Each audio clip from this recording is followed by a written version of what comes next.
बहुत समय पहले की बात है। एक बड़े और समृद्ध राज्य में राजा विक्रम और रानी सौम्या का शासन था। राजा न्यायप्रिय और वीर थे, जबकि रानी बुद्धिमान और रहस्यमय व्यक्तित्व वाली थीं। राजमहल में एक गुप्त कमरा था, जिसे निशब्द कक्ष कहा जाता था।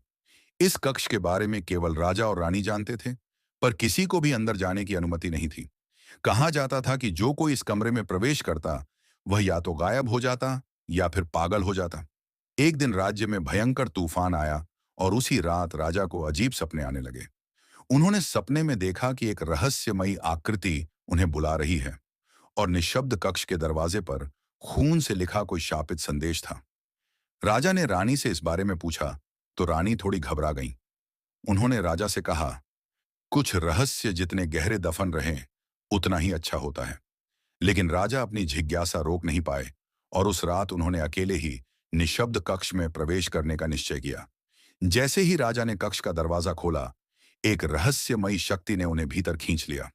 अंदर एक विशाल दर्पण था, जिसमें राजा को अपना ही अक्स दिखाई दिया। लेकिन वह बोल रहा था, तुमने वादा तोड़ा है, अब सत्य तुम्हारे सामने प्रकट होगा। अचानक दर्पण से एक छाया निकली और राजा के चारों ओर घूमने लगी। यह छाया एक प्राचीन अभिशाप थी, जो इस राज्य पर तब लगी थी जब रानी सौम्या के पूर्वजों ने एक निर्दोष साधु को धोखा दिया था। रानी इस रहस्य को जानती थीं और इसलिए उन्होंने इसे सदियों से छुपाकर रखा था। राजा अब सच्चाई जान चुके थे, लेकिन यह अभिशाप तोड़ने का एक ही तरीका था।